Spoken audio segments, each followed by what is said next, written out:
bonsoir à tous selon le pays et l'heure à laquelle vous nous écoutez. Bienvenue pour ce 4e épisode maintenant d'Efrika, le podcast du football africain de la rédaction de Lucarne Opposée. Comme d'habitude, je vous encourage à continuer d'interagir avec nous sur Facebook, Twitter, YouTube et tous les réseaux sociaux où l'on se trouve.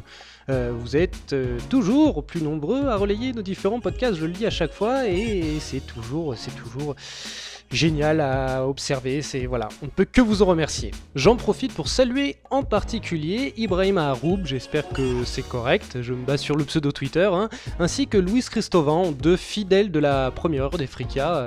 Salut à vous et merci beaucoup pour les relais et les commentaires. Podcast spécial Nigeria aujourd'hui, nous partirons en effet du côté de la patrie de ce magicien de JJ Okocha, en compagnie de Pierre-Marie Gosselin, qui nous fera un portrait du championnat nigérian. Mais avant toute chose, place au courrier qu'un free.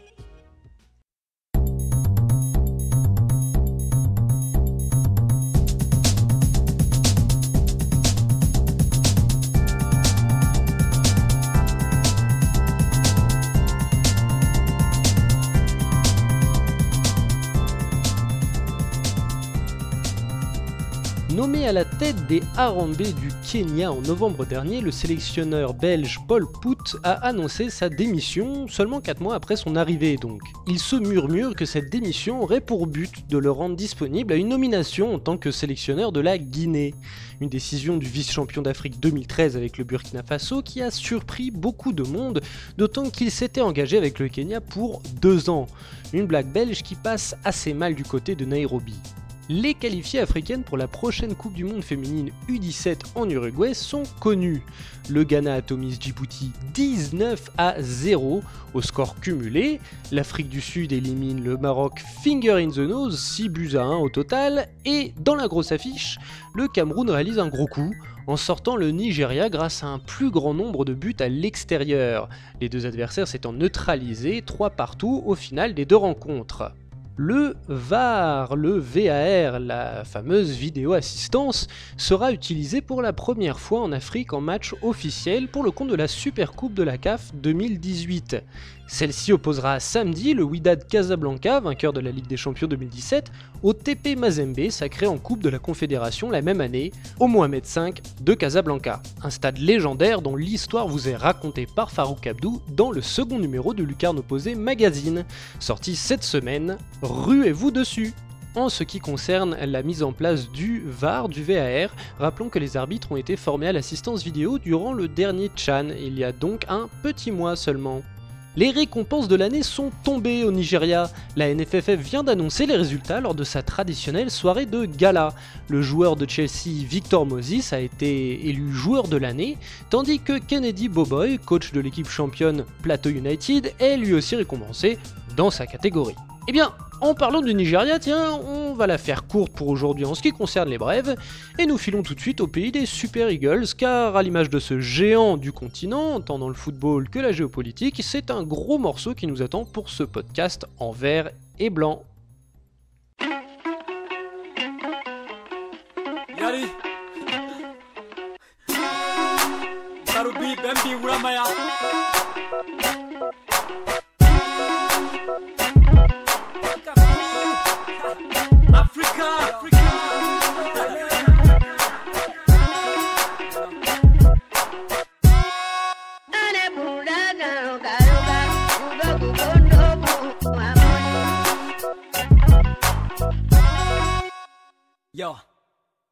Et nous partons donc tout de suite au Nigeria, un sujet donc pour évoquer le championnat du Nigeria, le championnat de club bien évidemment du Nigeria, un sujet qui va être présenté, développé par Pierre-Marie Gosselin. Comment vas-tu Pierre-Marie ? Bonjour Simon, écoute ça va très bien et toi ? Ah ça va très bien, écoute tout va bien ici à Belo Horizonte, toi tu n'es toujours pas rentré à Cotonou. Toujours pas, à mon grand désespoir ça traîne encore mais bon. Je garde confiance, l'Afrique c'est ça, c'est beaucoup de patience. Tu vas bientôt manquer à tes petits à tes petits U13 de la Bisport. On n'en parle pas, on a un tournoi qui commence la semaine prochaine et c'est à distance, c'est un peu compliqué, je fais un peu le coordinateur à distance entre le coach, les promoteurs du tournoi et tout. Bon, ça me permet de rester un peu actif, mais je t'avoue que quand le tournoi va commencer, je serai un peu triste de ne pas être sur le terrain. Je peux comprendre, je peux comprendre. Mais aujourd'hui, point de Bénin, on part du côté de Lagos, qui d'ailleurs, je crois, est l'ancienne capitale. Il me semble que c'est plus la capitale. Bah, d'ailleurs, voilà, pour commencer un peu ce sujet sur le Nigeria, déjà, ce serait bien que tu nous remettes un peu le contexte, tu remettes dans le contexte de ce qu'est le Nigeria. C'est un des plus grands pays d'Afrique, le plus peuplé. Si je ne me trompe pas. Quel est le contexte de ce championnat? Qu'est-ce que c'est le Nigeria concrètement? Alors ouais, comme tu l'as dit, c'est important de présenter un petit peu le Nigeria. Donc Nigeria, hein, c'est frontalier avec le Bénin, donc c'est un pays malheureusement dans lequel je ne suis pas encore allé, mais bon, qui m'attire beaucoup et qui dégage une certaine puissance. On sent que, en tout cas depuis Cotonou, depuis le Bénin, à seulement quelques dizaines de kilomètres de la frontière, on sent que c'est un pays qui est vraiment imposant et qui transperce un peu les frontières par son influence. Donc comme tu l'as dit, hein, c'est le pays le plus peuplé d'Afrique. On est en train de se rapprocher tout doucement des 200 millions d'habitants. Je crois que les prévisions de 2017 font état de 192 ou 193 millions. Donc vraiment, c'est d'ici l'horizon 2020, ils seront déjà 200 millions. C'est une république fédérale comme les États-Unis, donc 36 États. Voilà, en termes de superficie, c'est pas le pays le plus grand d'Afrique. Hein. Il y a les pays du Maghreb, enfin l'Algérie, le Soudan, qui sont des pays un petit peu plus grands, mais en termes de démographie, c'est de loin le pays le plus peuplé. Donc la capitale, Abuja, un petit peu à l'image du Brésil, hein, c'est comme Brasilia, c'est une ville qui est centrale, donc c'est vraiment la capitale qui est au centre du pays. Et comme tu l'as dit, la plus grande ville, c'est Lagos, 20 millions d'habitants avec l'agglomération. Alors, c'est des chiffres difficiles. J'ai du mal à imaginer comment on peut mesurer la population d'une mégalopole africaine. Mais voilà, en tout cas, les informations qu'on a, c'est 20 millions. À mon avis, ça le dépasse largement. Mais bon, voilà, c'est pour vous donner une idée de la taille que peuvent avoir les villes du Nigeria. D'un point de vue ethnique, il y a trois grandes ethnies qui se distinguent dans le Nigeria. Il y a les Hausa au nord, donc qui sont musulmans, qui sont un peu des peuples mélange de Peul, etc., qui sont les peuples du nord et du désert qui ont gravité jusqu'à arriver dans le nord du Nigeria. On retrouve les Igbo à l'est et les Yoruba à l'ouest. Donc voilà, c'est vraiment les trois grosses ethnies dominantes. Alors ça pose beaucoup de problèmes parce que vous imaginez qu'un pays avec, alors je m'éloigne un petit peu du football, hein, mais un pays avec des ethnies dominantes, ça veut dire que c'est compliqué, par exemple, quand on a un président qui est Yoruba, d'être accepté par les Igbo, quand on a un président qui est Hausa, d'être accepté par les Yoruba, etc. Donc voilà, vous imaginez un petit peu tout le jeu que ça peut engendrer. Et d'un point de vue politique, c'est un État indépendant depuis 1960 et c'était une ancienne colonie anglaise, britannique, donc membre du Commonwealth. Pour revenir un petit peu plus vers le football, continuer un peu dans cette démographie. Alors c'est un peu dommage parce que jusqu'à présent, la FIFA permettait d'avoir accès au nombre de licenciés dans les pays. Et là, j'ai fait une recherche dernièrement et c'est plus disponible. Donc on peut pas savoir officiellement combien il y a de licenciés, mais on peut s'amuser à faire un petit calcul en se basant justement sur la démographie du pays. Donc voilà, c'est des chiffres qui sont un peu plus vieux, donc ce ne sont pas les estimations de 192 millions d'habitants de 2007, c'est des calculs qui avaient été faits en 2010, mais bon, ça permet d'avoir une idée. Et donc j'ai repris la tranche d'âge de 5 à 24 ans, donc on peut dire celle qui pourrait potentiellement représenter le plus gros vivier de footballeurs au Nigeria, et figurez-vous que ça représente 46% de la population totale. Donc voilà, vous faites un très rapide calcul, on peut dire que c'est du 50-50 entre les hommes et les femmes. Voilà, ça peut être de l'ordre de, je sais pas, 20-25 millions de footballeurs en prenant une fourchette un peu basse. C'est des chiffres colossaux. En considérant que bien sûr tout le monde ne joue pas au football, mais qu'une grande majorité de la population, surtout des garçons et beaucoup des filles, parce qu'au Nigeria le football féminin est très développé. Donc voilà, c'est un immense marché pour le football. Et oui, tu as raison de nous parler du Nigeria hors contexte foot, puisque souvent le contexte politique, géopolitique, social a une répercussion ou est reflété par le foot. Hein. Ce n'est pas des géopoliticiens du foot comme, je ne sais pas, Pascal Boniface ou je sais que, tiens, Monsieur Guégan, qui est l'auteur d'un livre sur la géopolitique du sport, qui, je le sais, nous retweet de temps en temps et nous écoute, donc on le salue.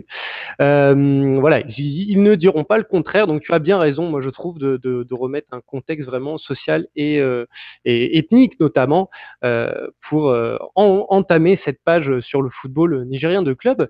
Mais alors justement, comment dans un pays aussi immense en termes de population et dans un tel patchwork ethnique, on organise un football national de club? Alors, c'est à la fois simple et compliqué.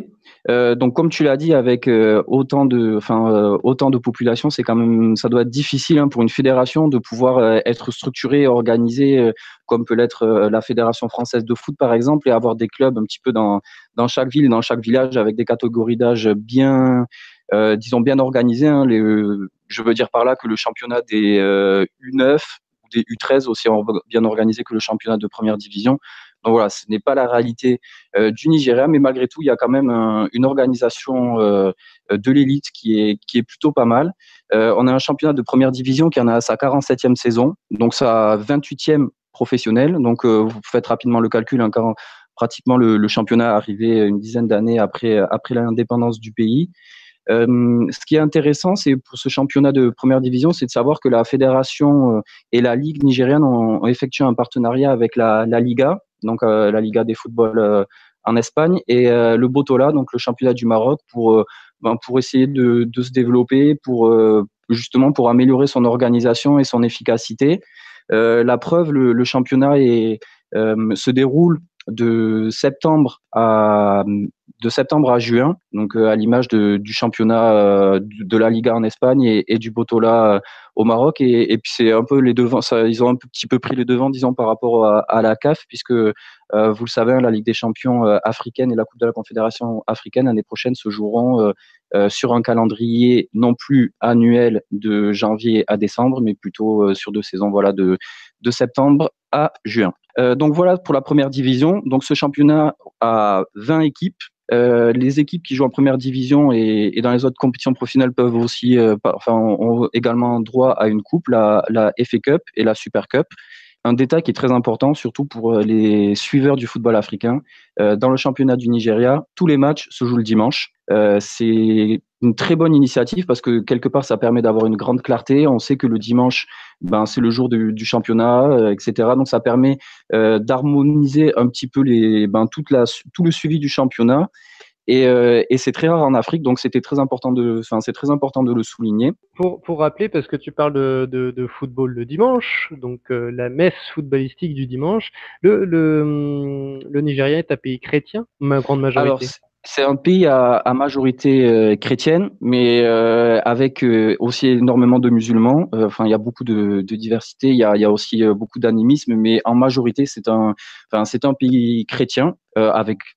Chrétien parce qu'on peut pas dire vraiment catholique, parce qu'il y a également beaucoup d'églises protestantes, etc. Vous allez d'ailleurs pouvoir vous en apercevoir un petit peu plus tard dans le podcast, mais bon, on peut pas dire qu'il y a une dominance religieuse sur une autre.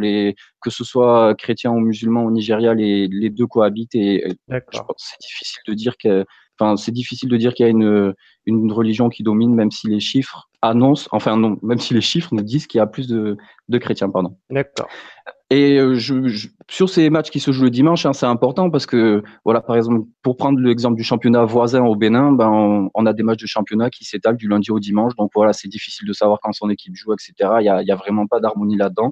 Et c'est vrai que c'est une des choses qui m'a le plus surpris quand je me suis plongé vraiment dans ce championnat du Nigérian. Donc je vais continuer un petit peu dans la pyramide. On va redescendre. On va aller cette fois du côté de la deuxième division, donc la NNL.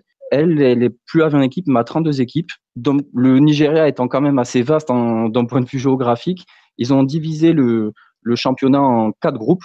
Donc deux poules nord et deux poules sud, et le premier de chaque groupe en fait monte, voilà, très simplement. Donc il y a ce jeu de la relégation, voilà, qui est régionalisé. Cette division, cette deuxième division a quand même pas mal de grands noms. Vous allez voir un peu plus tard quand je vous ferai la présentation de quelques équipes, mais voilà, je peux d'ores et déjà vous citer Bayelsa United, Bendel Insurance, Shooting Stars ou encore Warri Wolves, qui sont, pour ne citer que, qui sont voilà des grands clubs nigérians qui jouent cette année en deuxième division. On retrouve également une troisième division, la Nationwide. Alors là, c'est encore plus d'équipes, 80. On a 8 relégations avec la quatrième division et 4 équipes qui montent vers la deuxième division. Là aussi, on a un championnat qui est régionalisé. Et à partir de cette division-là, on commence à retrouver les équipes réserves des meilleurs clubs du pays, donc qui peuvent être par exemple en première division et avoir leur réserve en troisième division. Et on a également une quatrième division qui n'est plus professionnelle, mais qui est quand même bien organisée par la fédération. Et voilà, là c'est encore plus que 80 équipes. J'ai pas réussi à avoir le chiffre exact, mais voilà, c'est pour vous dire déjà en comptant ces trois divisions, on en est déjà à 140 clubs, 132 clubs pardon, professionnels ou semi-professionnels. Donc vous voyez un peu la taille du football nigérian. Il y a un petit détail qui est intéressant concernant notamment les quatrième, la troisième et la quatrième division, c'est qu'on voit apparaître de plus en plus des ligues privées, notamment dans les régions les plus densément peuplées comme du côté de Lagos, qui permettent, voilà, donc c'est des ligues privées, un peu comme le système nord-américain avec la NBA, la MLS et tout ça. Et donc voilà, ils essayent de concurrencer la fédération et la ligue de football nigériane. Bon, pour l'instant, c'est pas encore dans des proportions immenses, mais voilà, c'est quand même un facteur qu'il faut prendre en compte et un élément qui risque dans les années à venir de bouleverser peut-être un petit peu l'échiquier nigérian du football des clubs. D'accord. Et le championnat, donc, on va revenir un petit peu à la première division que tu vas nous mettre un petit peu plus en lumière. Cette première division dont la première journée a eu lieu le 13 janvier. Hein. Ça a commencé, recommencé, en tout cas, il y a pas si longtemps que ça. Donc, c'était un championnat. Tu vas nous l'expliquer. Il y a eu 9 journées de jouer. Donc 20 équipes, 38 journées. Hein, c'est fort sensiblement la même chose que notre championnat de France. D'ailleurs, oui, ce que je me dis quand tu parles de cette structuration du football de club, c'est extrêmement structuré et ça fait énormément penser au football. Enfin, ça nous est très familier, ça fait avec les équipes réserves, quelques échelons en dessous, c'est très ça nous est très familier, je trouve. Ouais, non, tu as raison. Mais je pense que c'est quelque chose quand même qui est rendu possible par cette abondance de clubs qui sont quand même pour la plupart bien structurés, bien organisés, avec des moyens. Quand on a parlé un peu de la présentation du Nigeria, voilà, vous imaginez qu'avec une telle densité de population, il y a énormément d'entreprises qui sont prospères, que ce soit de l'agroalimentaire, du BTP, les brasseries, pour ne citer que, ou les télécoms, etc. Enfin voilà, c'est avec autant de population, vous faites rapidement beaucoup d'argent et comme c'est un pays de football, ben forcément des passionnés investissent dedans et c'est comme ça qu'on se retrouve avec beaucoup de clubs. Donc forcément, pour pouvoir faire jouer tous ces clubs dans une organisation un petit peu efficace avec des systèmes de montée et descente, eh ben vous êtes obligé de faire un petit peu comme on fait en Europe avec des premières divisions nationales et puis des divisions inférieures un petit peu plus régionalisées, voilà, pour permettre, enfin pour des contraintes budgétaires. Hein, c'est clair que si vous devez payer si vous devez faire un vol de 6 heures pour jouer un match au lieu d'une heure de trajet de bus, bon ben le coût est différent. Et en ça, c'est vrai que le Nigeria a su très bien le faire et je pense que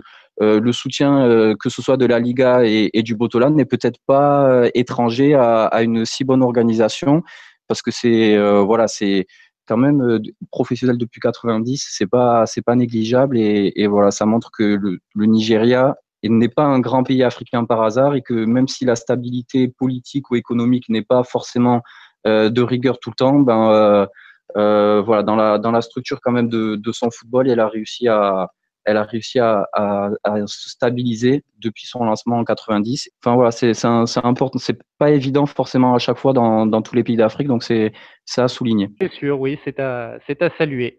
Et du coup, qu'en est-il de cette édition 2018 du championnat du Nigeria? Ouais, alors on en est, donc comme tu l'as dit, hein, 9e journée. On est en plein dans les matchs de Coupe continentale en ce moment, donc il commence à y avoir quelques matchs en retard, notamment pour le leader Aqua United qui participe à la Coupe de la Confédération et qui du coup se retrouve déjà avec un match en retard, mais ils sont quand même leaders à égalité avec l'équipe de Kano Pillars.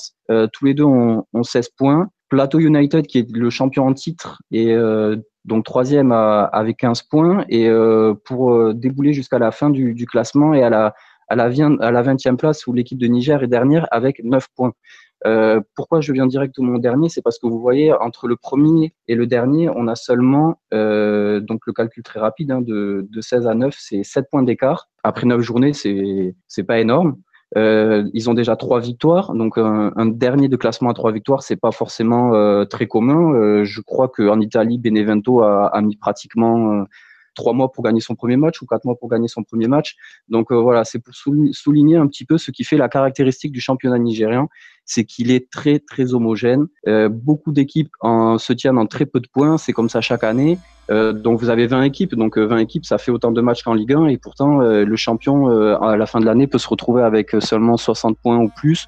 Voilà, c'est des championnats qui se finissent autour de 70 points, et c'est uniquement parce que c'est un championnat très homogène où il est très difficile de s'imposer, et surtout la marche entre le champion et la descente est finalement très faible, et une équipe peut se retrouver championne et l'année d'après ou 2 ans après se retrouver déjà en deuxième division.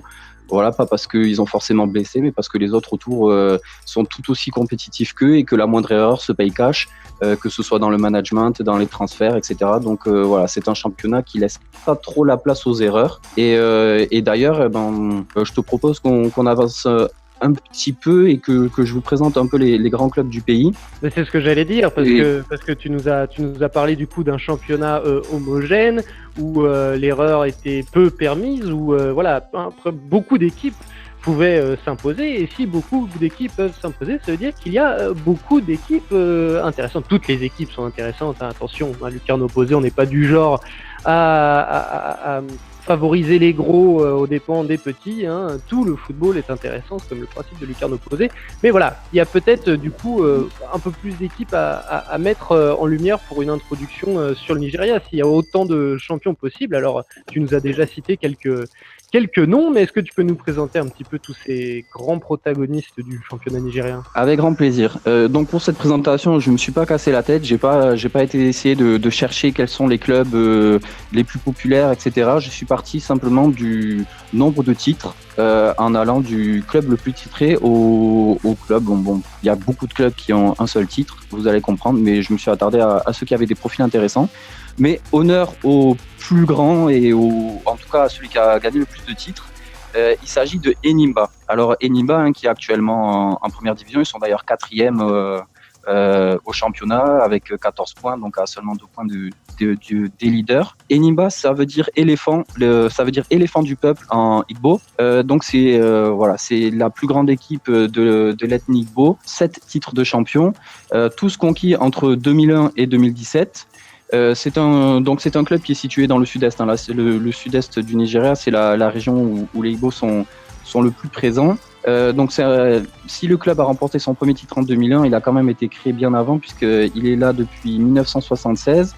À ces 7 titres, on peut ajouter 4 Coupes du Nigeria et surtout 2 Ligues des Champions de la CAF consécutives entre 2003 et 2004, ce qui, dans l'ère moderne de la Ligue des Champions africaine, n'est pas un mince exploit, surtout pour un club qui n'est pas le Al-Ahly ou le tout-puissant Mazembe. Parmi quelques joueurs qui sont sortis de ce club-là, on peut citer notamment Vincent Enyama, donc le gardien ou ex-gardien, je ne sais pas s'il a bougé au dernier mercato, mais en tout cas celui qui est sur le banc du côté de Lille.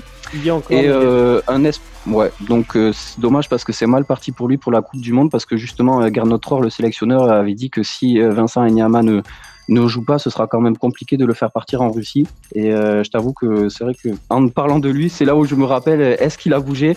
Et tu vois, c'est un peu dommage parce que c'est quand même un sacré avantage pour le Nigeria d'avoir Vincent Enyama dans les buts. Bref, je ferme la parenthèse Enyama. On a aussi un autre joueur, un Béninois, qui est passé par le championnat de France et qui est sorti de cette équipe de Enyimba, qui avait participé à l'épopée de la Ligue des Champions, tout comme Vincent Enyama en 2003 et 2004. Il s'agit de Mouri Ogumbili. qui a joué, je crois, du côté de Paris FC dernièrement. Et l'exploit un petit peu de cette équipe nigériane, c'est quand même, hormis leurs 7 titres, ils ont gagné 2 Ligues des Champions en 3 participations. C'est un sacré ratio d'efficacité. C'est costaud, oui. Donc, on continue un petit peu. Toujours une équipe qui a 7 titres, Enugu Rangers, les Flying Antelopes. Eux aussi, ils sont toujours en Ligue 1. Ils sont 8e, 13 points. Alors, 13 points, c'est que 3 points du leader. Toujours pareil dans ce championnat ultra serré. C'est également une équipe qui est située dans la région de Igbo, du côté de Abia. On appelle même cette ville la capitale de Igboland. Donc, pour vous dire vraiment que ce club est également lié avec l'ethnie Igbo. Donc, lui, c'était l'équipe qui dominait dans la région avant Enyimba, puisque leurs 7 titres de champion ont été principalement dans les années 80, même s'ils en ont remporté un dernièrement en 2015.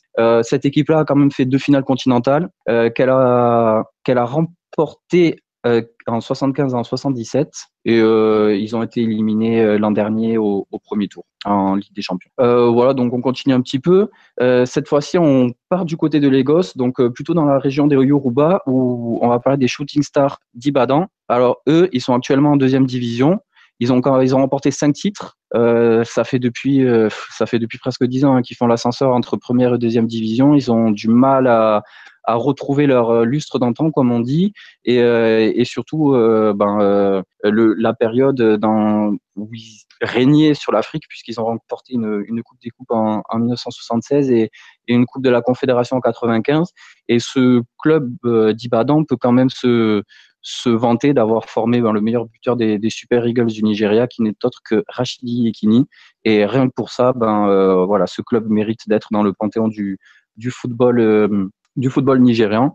Et donc voilà, Shooting Star d'Ibadan, c'est vraiment le club un peu à l'image de Enyimba, qui est la fierté de l'ethnie Yoruba. Yekini, un nom qui nous sort tout droit des années 90, et donc voilà, ça commence à faire une bonne vingtaine d'années, et record qui tient toujours pour Yekini. Ouais, et Yekini, c'est pour on est à on est à la radio, mais c'est celui qui marque le but aux Jeux Olympiques, non, à la Coupe du Monde 94, pardon, et qui va dans les filets. On connaît tous cette photo célèbre là où il est en transe avec les poings serrés dans les buts.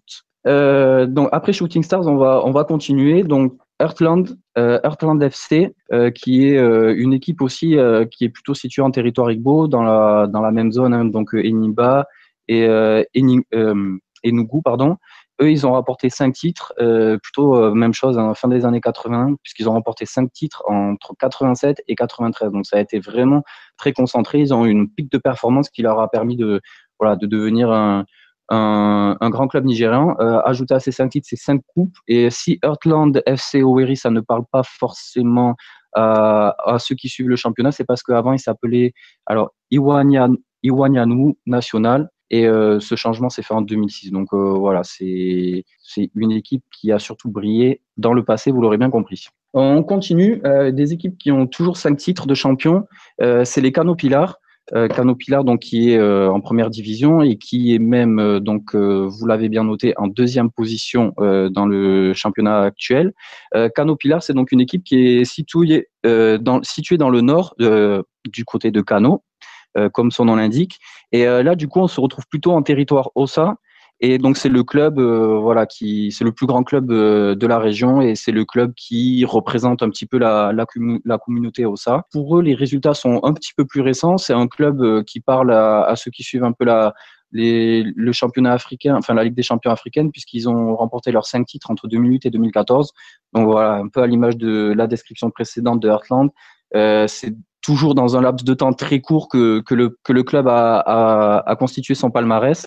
Et eux, ils ont pu s'appuyer sur un joueur qui a bien réussi en Europe, surtout du côté de la Russie, même si en ce moment ça se passe un petit peu moins bien pour lui. C'est Ahmed Moussa. Je sais pas si ça te parle. Il est du côté de Leicester, mais je crois qu'il a été reprêté en Russie cet hiver. Oui, Moussa, M-U-S-A. Hein. Ouais, il avait fait très mal à la France au mondial brésilien. Je crois qu'il joue il est lié, il était sur son côté droit, et c'est un gaucher redoutable. Le mérite quand même à cette équipe de Kano Pillars de l'avoir formé leur revient, donc c'était important aussi de le souligner. On poursuit avec maintenant les équipes qui ont 3 titres. Ça va vous permettre aussi de comprendre un petit peu les enjeux qui montrent que cette organisation nigériane est puissante et intelligente. Donc cette équipe, c'est Dolphin FC. Ils sont situés à Port-Harcourt. Port-Harcourt, c'est une grande ville aussi du Nigeria, située sur la côte avec un très grand port. Ils sont connus notamment pour faire partir le pétrole hors du delta. Eux, c'est donc 3 titres en 97, 2004 et 2011. Donc, contrairement aux 2 clubs qu'on vous a présentés avant, ils ont réussi à étaler leur palmarès sur une distance un petit peu plus longue. Suite à leur titre de 2004, ils ont perdu la finale de la Coupe de la Confédération 2005 contre les Phares de Rabat. Avant d'être les Dolphins, cette équipe, c'était les Aigles de Ciment. Et aujourd'hui, ils ne sont plus les Dolphins puisqu'ils se sont associés avec une autre équipe de Port-Harcourt, les Sharks. Donc, les Dauphins et les Requins se sont associés en février 2016 pour former aujourd'hui les Rivers United, qui sont en première division, qui ont très bien réussi puisque dès leur premier championnat, ils ont fini deuxième, oui. Et cette année, ils sont là, ils sont en embuscade, 9e à 3 points du leader. Cette fois, on arrive aux équipes qui ont 2 titres. Et toujours un petit peu dans ce côté historique, Bridge FC. Donc anciennement, ça s'appelait Julius Berger. Et Julius Berger, c'est la plus grosse entreprise de BTP au Nigeria, très loin devant toute la concurrence internationale. Donc vous imaginez un petit peu la puissance qu'a pu avoir ce club, avec la démographie aussi importante qu'a le Nigeria. Ça implique beaucoup de construction. Donc forcément, le BTP est un secteur qui a explosé. Donc le Julius Berger, c'est 2 titres en 91 et en 2000. C'est aussi 4 coupes, 2 finales de Coupe des Coupes continentales en 95 et 2003, sans victoire malheureusement pour eux. Ce qui est intéressant avec ce club, c'est que justement, je vous parlais de la concurrence des ligues pro. Et eux, ils ont vendu leur licence de la fédération, leur licence auprès de la Ligue de football nigériane, qui leur permettait de participer au championnat professionnel. Ils l'ont cédé, ils l'ont vendu, et mais maintenant ils ont décidé de participer dans des ligues privées du côté de Lagos. Donc voilà, ce que je vous disais, qui risque de faire concurrence un petit peu, notamment aux divisions inférieures. Quelques anciens joueurs. C'est une équipe qui a disparu du coup. Enfin, voilà, là on a un cas d'équipe qui est partie du football classique de la fédération vers une ligue privée. Exactement. C'est voilà, c'est pas forcément. Alors je dis pas qu'ils ont brillé ces dernières années, puisque leur dernier titre remonte à 2003. Mais bon, et voilà, au bout d'un moment, quand les résultats ne viennent pas, ils ont préféré carrément sortir du système et rentrer dans un autre. Faut savoir que du coup, la licence pour pouvoir rentrer dans le championnat professionnel nigérian est du coup devenue très prisée, parce qu'ils sont nombreux à vouloir y accéder.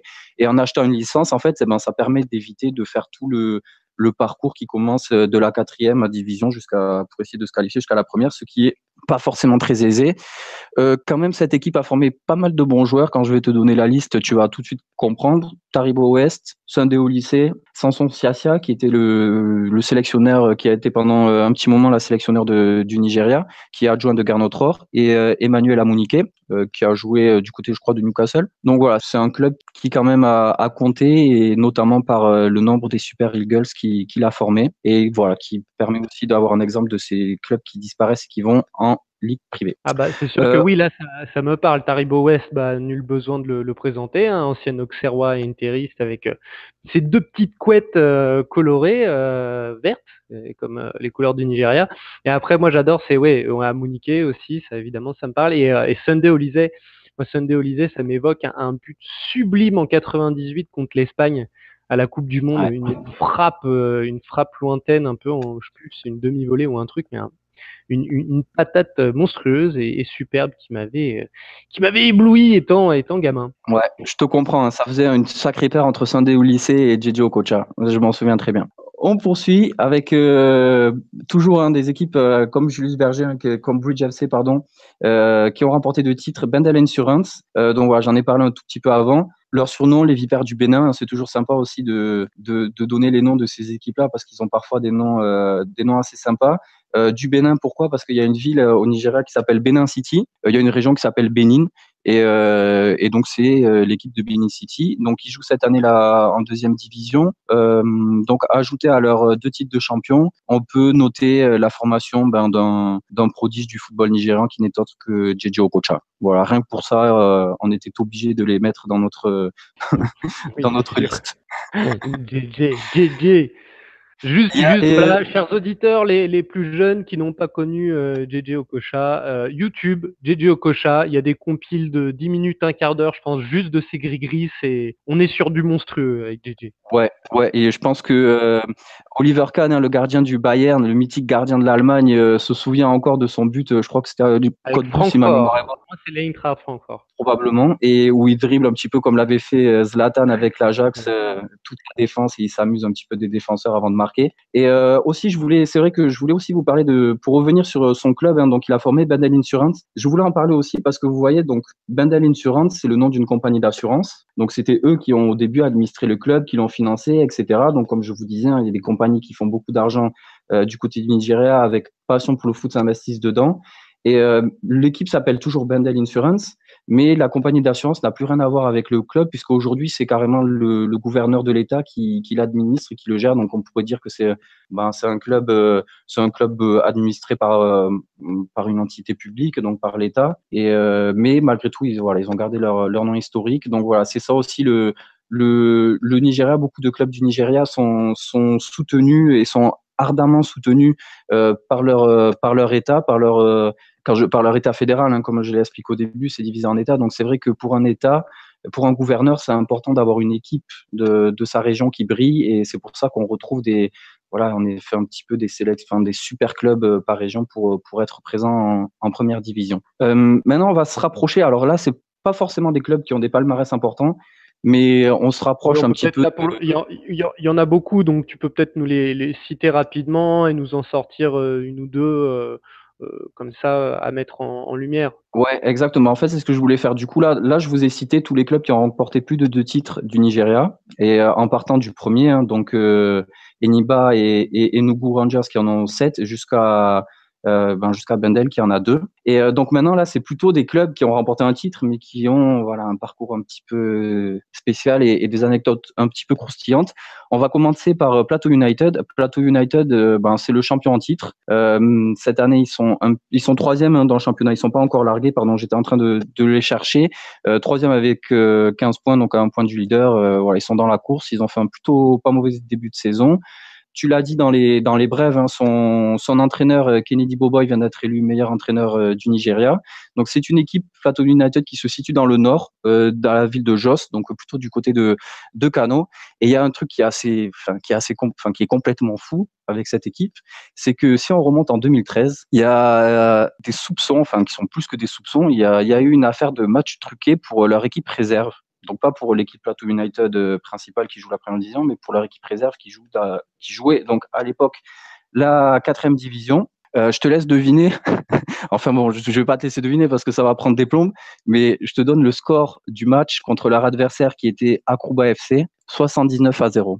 72 marqués en deuxième mi-temps. D'accord, c'est eux qui ont marqué les 79, 72, je sais plus déjà les buts. C'est eux qui se sont imposés 79-0. Donc 72 buts en deuxième mi-temps.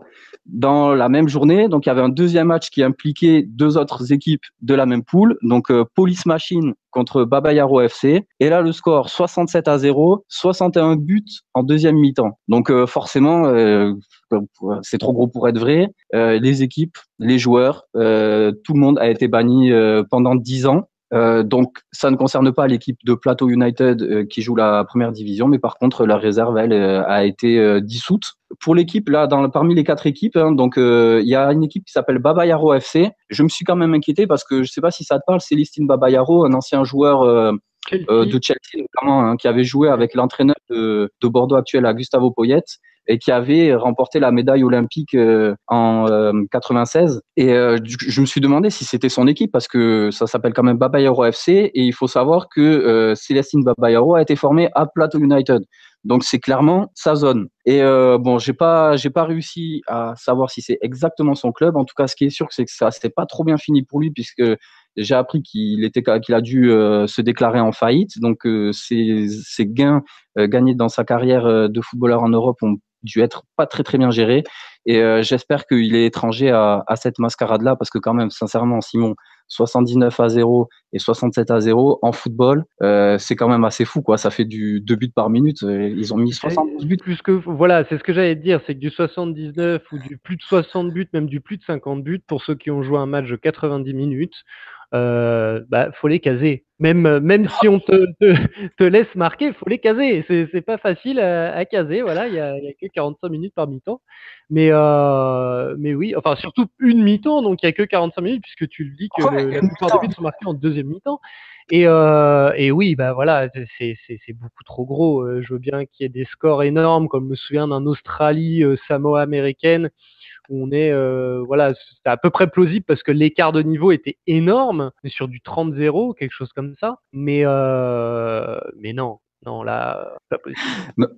Quitte à T'imagines, tricher, je vois, autant bien tricher. Là, c'est trop gros. visualise les joueurs qui marquent et qui sont en train de sprinter pour aller remettre le ballon au milieu du terrain et qui repartent C'est en ça. sprintant dans le but, etc., qui font des allers-retours. Enfin bon, voilà, j'ai du mal à, c'était pour un enjeu par rapport à une montée. En fait, ils essayent de jouer sur le goal average. Mais bon, enfin, voilà, 79-0, c'est quand même, N'importe voilà, quoi. ça valait le coup d'être raconté quand même parce que, à mon avis, c'est de l'ordre de l'improbable complet, cette histoire.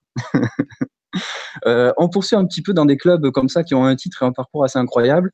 Là, c'est l'histoire de Leventis United. C'est un club qui a disparu aujourd'hui. Et donc, je vais vous narrer un exploit qu'ils ont réalisé dans les années 80, à la fin, enfin, au milieu des années 80. C'est la seule équipe au Nigeria qui a réussi à remporter 3 titres de champion consécutifs dans 3 divisions différentes. Donc, ils ont remporté la 3e division. Ils sont montés, ils ont remporté la 2e division. Ils sont montés et ils ont fini champion du Nigeria. Donc, voilà, de 84 à 86. Ces 3 montées, 3 titres. Voilà, leur aventure s'est arrêtée en quart de finale de Ligue des Champions où ils se sont fait sortir par l'Étoile du Sahel. Donc voilà, c'était quand même une super histoire, passer de la 3e division au quart de Ligue des Champions, c'est pas très commun. On a également eu une équipe, toujours là, c'est pour vous montrer un petit peu voilà, comme on a vu avec Bendel Assurance, c'est l'équipe de Lobistar FC. Donc Lobistar FC, je crois, ils sont cette année en 2e division, il me semble. Ouais. Mais ce qui est intéressant avec cette équipe-là, c'est que donc Lobistar, c'est une banque qui s'appelle la Lobby Bank. Donc c'est la Lobby Bank qui a créé le club qui avait créé le club. Puis c'était devenu Benue State. Ça reprenait donc l'État dans lequel est intégré dans lequel est situé le club, dans l'État de Benue, qui a pris ça en charge. Puis après c'est devenu Benue Brewery parce que les brasseries nationales sont venues enfin les brasseries de la région pardon sont venues à leur tour administrer le club pour finir avec Lobby Bank et enfin pour revenir plutôt avec la Lobby Bank et puis bon finalement le gouvernement s'est désengagé. Enfin c'est un club qui est en train de sombrer. Je dis ils sont en 2e division, je me suis trompé, ils sont en 3e division, donc ils sont plutôt sur la pente descendante. Et puis un dernier club, je voulais vous donner quand même cet exemple-là. Si je voulais donner aussi parler de parce que je les ai pas du tout mentionnés, Bayelsa United, qui est la dernière équipe nigériane à avoir vraiment brillé en Ligue des Champions, même s'ils l'ont pas gagné, ils avaient fait une demi-finale en 2009. Voilà, même chose, eux, ils ont remporté un titre et ils ont fait une très belle épopée. Et puis depuis, c'est compliqué pour eux de poursuivre et de continuer à même être présent en première division. Et je voulais finir par 2 équipes. Donc la première, c'est BCC Lions of Boko, qui est situé plutôt à l'est du Nigeria. Eux aussi, ils sont administrés par une cimenterie, puisque BCC, c'est Benue Cement Company. Un titre de champion en 90, pour un club fondé en 82, c'est pas trop mal. Ils ont remporté une coupe de la CAF. Bon, ils ont un palmarès assez correct. Et puis le club a commencé à chuter un petit peu. Il y a eu plusieurs tentatives de réanimation, un petit peu comme l'exemple que je vous ai donné avant avec Lobistar, avec différentes entités qui essayent de venir. Et puis le dernier qui est arrivé là dans tout ce schmilblick, pardon, c'est le plus riche milliardaire du Nigeria, Aliko Dangote. Qui a essayé un petit peu voilà, de réintégrer de l'argent dans le club, de faire un peu un baroud d'honneur, et puis ça n'a pas fonctionné. Le club est aujourd'hui carrément sorti des radars. Je voulais parler un petit peu de Aliko Dangote parce que c'est assez intéressant. C'est un homme d'affaires qui a fait fortune dans le ciment et dans les BTP. C'est plus de 12 milliards, je crois, une fortune de plus de 12 ou 13 milliards de dollars. Et figurez-vous qu'il est administrateur de l'équipe de Arsenal à Londres, donc Arsenal FC, et il a tenté à plusieurs reprises de racheter l'équipe. Il a fait plusieurs propositions pour devenir l'actionnaire majoritaire et donc le propriétaire de l'équipe sans que ce soit accepté par ses collègues. Je crois que c'est un consortium américain, il me semble, qui est à la tête du club. Mais voilà, pour que vous sachiez que ne soyez pas surpris si d'ici quelques années, l'équipe d'Arsenal est dirigée par un Nigérian. En tout cas, Aliko Dangote, lui, travaille dessus depuis longtemps et ça lui tient énormément à cœur. Et enfin, je vais finir par voilà, le plus beau pour la fin. C'est l'équipe qui a terminé deuxième l'année passée. Alors, leur nom, c'est MFM. MFM pour Mountain of Fire and Miracles Ministries. Tout simplement, c'est une équipe qui est administrée par une église. Donc, une église réformée, protestante, pas une église catholique. Mais c'est une église qui dirige cette équipe. Donc, les Olukoya Boys. Et voilà, je pense que c'est le seul club professionnel du monde qui est géré par une église. Si tu en connais d'autres, je suis preneur. et figure-toi qu'ils se retrouvent à disputer la Ligue des Champions. C'est un parcours assez fou. Donc voilà, cette équipe qui est tout simplement gérée par un pasteur et qui arrive jusqu'au sommet du football africain. C'est assez génial et c'est top. Et voilà, donc j'ai fini un petit peu mon tour des équipes. Je sais pas si tu as des questions, s'il y a... Tu étais plus que complet et plus que clair. Non, je n'ai pas de questions parce que c'était ma foi très complet, très clair, quoi. Tout simplement. Voilà, j'espère, chers auditeurs, qu'on vous a donné envie. C'est peut-être un peu difficile de suivre le championnat nigérien, mais en tout cas de vous y intéresser, de chercher des vidéos sur YouTube, de le suivre via les sites de résultats, voilà. Et c'est toujours intéressant de se rendre compte qu'en Afrique, il y a des pays qui ont un football, bon déjà on le sait, des pays qui sont de très grandes cultures footballistiques, mais ça pour le Nigeria ce n'est plus à présenter, ce n'est plus à prouver, mais en plus de cette culture footballistique que l'on connaît via la sélection nationale des Super Eagles, il y a, tu l'as montré, un championnat extrêmement structuré, avec des clubs très structurés également, des clubs importants, voilà, et surtout une grande compétitivité, puisque voilà, il y a beaucoup de champions, il y a une grande variété d'équipes possibles pour gagner ce championnat du Nigeria. Juste, en guise de conclusion, il y a le Nigeria, c'est le pays qui envoie le plus d'Africains en dehors du continent. Je crois qu'ils sont 11e si on prend le classement global, qui est largement dominé par le Brésil, puis la France, etc. Mais enfin, le Nigeria est le premier pays africain. Et quand même, ne soyez pas surpris que le Nigeria devienne une place forte du football, pas seulement africain, mais mondial, parce que tout simplement, la FIFA et la CAF sont en train de venir et de se rapprocher du Nigeria, de sa puissance économique et démographique. Le dernier sommet du comité exécutif de la FIFA s'est tenu là tout dernièrement à Lagos. Des entreprises nigérianes sont les sponsors de la Confédération africaine de football, sont les sponsors majeurs de la Confédération africaine de football.